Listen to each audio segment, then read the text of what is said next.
सुप्रभात। दीनबंधु सम होए, दीनबंधु सम होए। दीन सवन को लखत है, दीन ही लखे न कोई। जो रहीम दीन ही लखे, दीनबंधु सम होए। जो दीन दुखी प्राणी हैं, जिन्हें पेट भर भोजन नहीं मिलता, जिन्हें तन ढकने को कपड़ा नहीं मिलता, जो भयंकर बीमारियों से पीड़ित हैं, जिनकी सेवा शुश्रूषा करना तो दूर रहा, लोग देखना भी पसंद नहीं करते, जो सभी लोगों की ओर कातर दृष्टि से ताकते हैं कि कोई हमारी सहायता करे, ऐसों का साथी, ऐसों का सहारा देने वाला, ऐसों के दुख सुख को देखने वाला है कौन?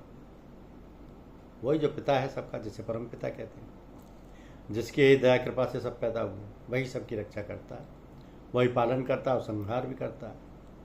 तो जो भी प्राणी दुखी होकर चारों ओर से निराश होकर उसकी ओर आशा भरी दृष्टि लगाकर पुकारता है, तो वही परम पिता, जिसको लोग निराकार, निर्लेप और निरीह कहते हैं, दौड़े चले आते हैं और उस आर्त की पुकार सुनकर फिर वह तनिक भी विलम्ब नहीं करते। ऐसे कृपालु, दयालु और करुणा सुंदर हैं, वही दीनबंधु कहलाते हैं। उनके दीनों की, असहायों की और जो निरे निराश्य हैं का आर्तनाद द्रवित कर देता है। जैसे भी वे हैं वैसे ही अवलंब वहीं पर प्रकट हो जाते हैं।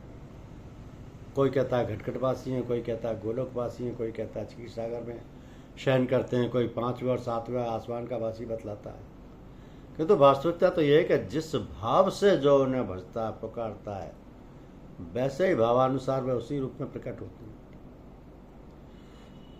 ऐसे हैं दीनबंधु। तो सांसारिक पुरुष सब अपने अपने को ना जाने क्या क्या समझते हैं। प्राय लोग अपने को बहुत बड़ा धनी, मानी, कुलीन, विद्वान और महापुरुष समझते हैं, और जो उनसे छोटे हैं, निर्धन है, छोटी जाति के और कम पढ़े लिखे, बिल्कुल अनपढ़ हैं, उन्हें बहुत हे दृष्टि से देखते हैं, बहुत दीनहीन समझते हैं। अपने अहंकार, दर्प और अभिमान में चूर रहते हुए उनको तुच्छ, नीच और अधम समझते हैं।